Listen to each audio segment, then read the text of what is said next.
Baridhara diplomatic zone পার্কের ভেতরে কর্নারে সুন্দর পরিবেশে একটা লাইব্রেরি বা পাঠাগার উদ্বোধন করা হয়েছে। যে কোনো লাইব্রেরি সুন্দর, কিন্তু এটার পরিবেশ একেবারেই ভিন্ন। এটার নাম পল্লীকবি জসিমউদ্দিন পাঠাগার। পার্কের সুন্দর মনোরম পরিবেশে আপনি ভেতরে বসেও নানা রকমের বই পড়তে পারবেন।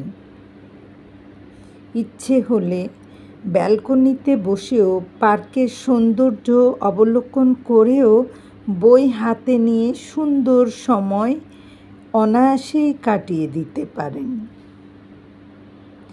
এই লাইব্রেরিটি খোলা থাকে সকাল 9টা থেকে দুপুর 12টা পর্যন্ত, আর বিকেল 4টা থেকে রাত 8টা পর্যন্ত।